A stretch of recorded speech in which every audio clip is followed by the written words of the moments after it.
Hello everyone! So in this video, we are going to talk about linear equations. But first, let us define expressions for us to differentiate it from equations. When we say mathematical expression or simply expression, it is a number, variable, or group of numbers and variables that represents an idea. For example, we have 2a plus 1, 3x minus y. So these two are examples of expression or mathematical expression. Okay. Now, if two mathematical expressions imply equivalence or equality, then a mathematical equation can be formed. Kapag nagkaroon na tayo ng equality. So now, when we say mathematical equation or equation, it is a statement that two algebraic expressions are equal. The equal sign is used to express the relation between the two expressions and asserts that the two expressions name the same numerical value or are equivalent. Okay, so the equal sign asserts that the two expressions are equal or equivalent. For example, x is equal to 7. 3a minus 2 is equal to 12 minus a. So these are examples of equation. Now, when we say linear equation in one variable, it means that we can only see one variable in our equation, and since it is linear, the exponent of that equation should just be equal to 1. The exponent of the variable, the exponent of the variable in the given equation should only be equal to 1. Okay, that should only be the degree of the expression, okay, in our equation. It is an equation that can be written in the form ax plus b is equal to c, where a, b, and c are real numbers and a is not equal to 0. For example, 3x minus 2 is equal to 8, y is equal to 11. So of course, x in the equation above can be replaced by any other variable. Okay, when we say solution, it is a number that makes the equation true when it replaces the variable in the equation. For example, we have x plus 1 is equal to 4. What value of x would make this equation true? So, 3. 3 would make this equation true, which means 3 is a solution in the equation x plus 1 is equal to 4. When we say solve an equation or solving an equation, it means to find all possible solutions of the given equation. Okay? So, we need to find the solution or the value of the variable that would make the equation true. Okay. Now, for any linear equation in one variable, it can have any of the following. It can either have one solution, infinitely many solutions, or no solution at all. For example, one solution. Yan. In this given example, x plus 2 is equal to 2x minus 5. X is uh, x is equal to 7 is the solution. Or 7 is your solution because 7 would make this equation true. Okay? On the left side, 7 plus 2 is 9. On the right side, 2 times 7 is 14 minus 5 is 9. So 7 would make this equation true. And 7 is the solution. Now, if a solution or if a linear equation only has one solution, it is called a conditional equation. Okay? One solution lang siya. If the equation have infinitely many solutions, such as in this example, 5 times quantity a minus 3 is equal to 5a minus 15. So, if we will simplify the value on the right by applying distributive property, it will be equal to 5a minus 5a minus 15, which is the same value as the expression on the right. So, it means this equation is an identity because any value of a, any real number, can be used to replace a and the equation would still be true. Identity because the value on the left will just be equal to the value on the right. Okay? So, ito yung tinatawag nating identity or identity equation. The solution for this equation is the set of all real numbers. Okay? Next, no solution. Ito naman, if there is no possible value of the variable that would make the equation true. In this example, 3b minus 6 is equal to 3b plus 6. That is not possible because 3b minus 6 cannot be equal to 3b plus 6. So, the expression on the left contradicts the expression on the right, and there is no possible value for the variable that would make this true. Okay? This type of equation is called contradiction equation. Now, let us recall the properties of equality because this is what we will use in solving linear equations or to find solutions of linear equation in one variable. First one is reflexivity or reflexive property. So, it means for any real number A is equal to A. All real number is equal to itself. Next, symmetry or symmetric property. For any real numbers A and B, if A is equal to B, then B is equal to A. Magbabaliktad lang ng position. Next, transitivity or transitive property. For any real number A, B, and C, if A is equal to B, B is equal to C, then A is equal to C. And we can apply this later in solving. Next, addition property of equality. So, it means for addition property of equality, any real number added to both sides of the equation does not change the nature of the equation.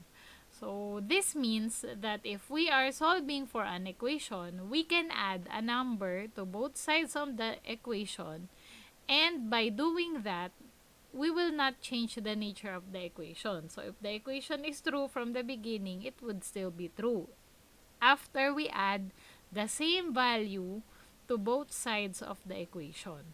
Okay? Next, multiplication property of equality. So, ito naman, it means multiplying any real number to both sides of an equation will not change the nature of the equation. Yan. So, we can also apply this in solving linear equation because we can multiply any real number to both sides of an equation and the nature will not be changed. Okay? So, yun yung gagamitin natin. So, when we apply addition property of equality or multiplication property of equality in solving, we are creating an equation that is equivalent to our original equation and equivalent lang siya. So, kung yung nature niya hindi napalitan, kung true siya from the beginning, true pa rin siya. Gumawa lang tayo ng equation na equivalent dun sa una, which is in simplest form. Sige, let us have some examples. Una, yung using addition property of equality. Okay, now, syempre, if we are solving an equation, our goal is to isolate the variable. And the variable should only have a numerical coefficient of 1. Okay? So, in this example, x minus 16 is equal to 36.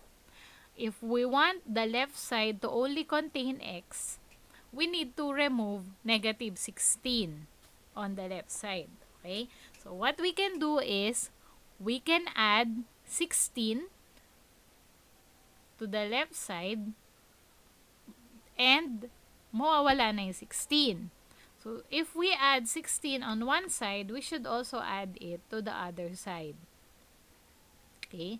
So, what will happen is, on the left side, it will become x plus 0, and on the right side, 52. Now, we know that x plus 0 is just equal to x, which means x is equal to 52. Okay, let's have another example. Yan. 27 is equal to negative 43 plus x. We need to remove negative 43 beside x to isolate x. We need to add 43 on both sides of the equation. 27 plus 43 is equal to negative 43 plus x plus 43. Okay, so we now have 70 is equal to x. Now, normally, in solving equation, the variable is on the left side and the constant term is on the right side. Okay, so we will just apply symmetric property or the property of symmetry to our value, and it is equal to x is equal to 70. Okay, another example. Y plus 43 is equal to negative 18. Okay, so we need to add negative 43 to both sides of the equation. Okay, so yung if we are adding negative number, di ba, it is the same as subtracting a number. So that's why hindi na natin gagamitin yung subtraction property of equality. There is no subtraction property of equality kasi subtracting a number is just the same as adding a negative of a number. So under na rin siya ng addition property of equality. What we did here is to subtract or to add negative 43 to both sides of the equation. So, yung left side, magiging y na lang. Right side is 18 plus negative 43, negative 25. So, in writing, kasi in this example, I have written plus negative 43. Of course, pwede rin naman na ilagay na lang na minus 43 sa parehong side. So, it's the same. Subtracting is the same as adding the negative of a number. Okay, let's have another example. Okay, 5 over 2 is equal to x plus 3 over 4. Isolate natin si x. So, we need to subtract 3 over 4 to both sides of the equation or to add 3 over 4. Kagaya nung na-mention ko kanina, pwede naman na hindi na add ng negative ng number, pwedeng subtract na lang. As long as you do it to both sides of the equation. So, dito sa example, nag-subtract lang ako. So, 5 over 2 minus 3 over 4 is equal to x plus 3 over 4 minus 3 over 4. 5 over 2 and 3 over 4 are unlike fraction, dissimilar fraction. We need to change it to similar fraction by finding the LCD. LCD is 4. This is now 10 over 4 minus 3 over 4 is equal to x. 7 over 4 is equal to x. Applying symmetric property, x is equal to 7 over 4.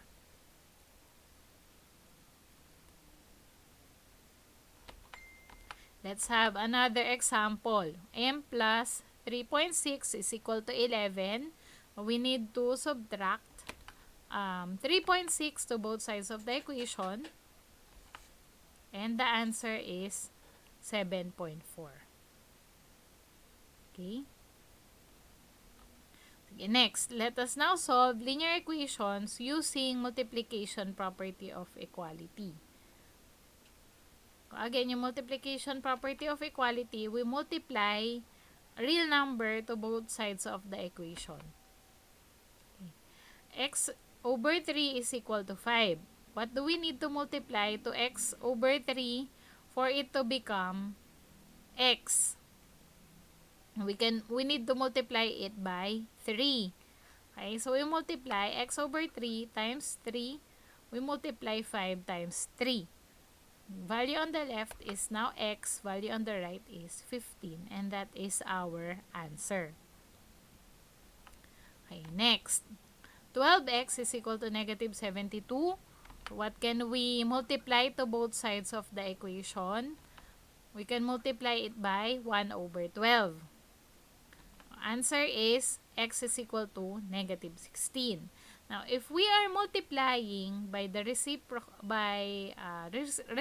of the number, it is the same as dividing that number to itself, diba? What we did here is we multiply by 1 over 12. Pero in this example, we can do it as, or we can divide both sides by 12 instead of multiplying it by 1 over 12. So, pwede naman ganyan. Okay, so 12x over 12 is equal to x na lang. And negative 72 over 12 is negative 6. For this type of question, your solution can either be the one on the upper part or the one on the lower part. Pwedeng i-divide nyo na lang by the numerical coefficient of x instead of multiplying it by the reciprocal. Same lang din naman. Okay?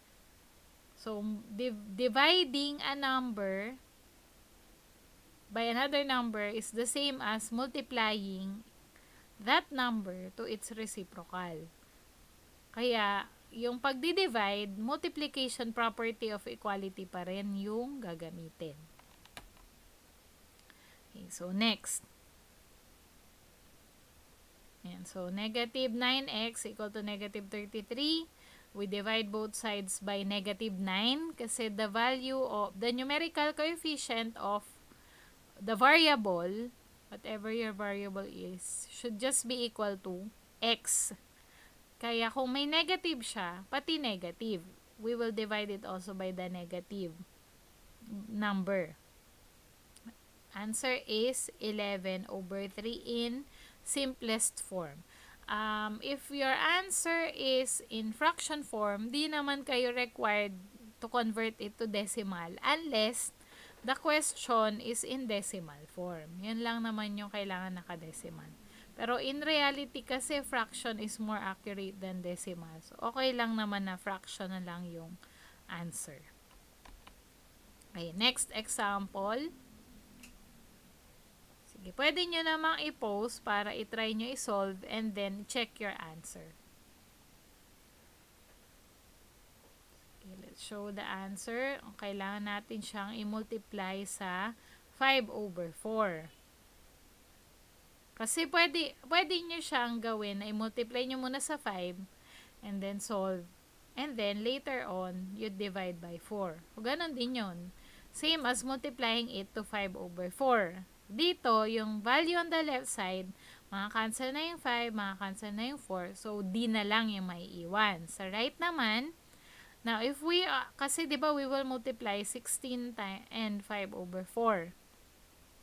Medyo magiging malaking number. Now, if you're multiplying numbers like this, pwede nyo namang i-check if we can cancel common factors first before we multiply to make the value smaller. Kasi 16 times 5, medyo malaki na yung answer. Tapos magdi-divide pa sa 4. Check nyo muna. So, as you can see here, 16 and 4 have a common factor, which is 4. Pwedeng mag-cancel muna tayo ng common factor. Yung 4 will be 1 divided by 4. 16 divided by 4 will be 4. Di magiging 4 times 5 na lang.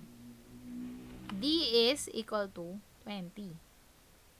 And that is our answer.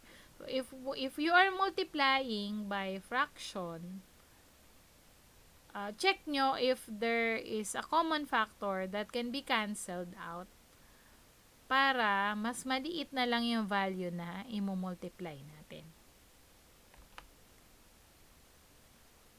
Na parang nabigay ko na to example na to kanina. Ayan. So this is our last example.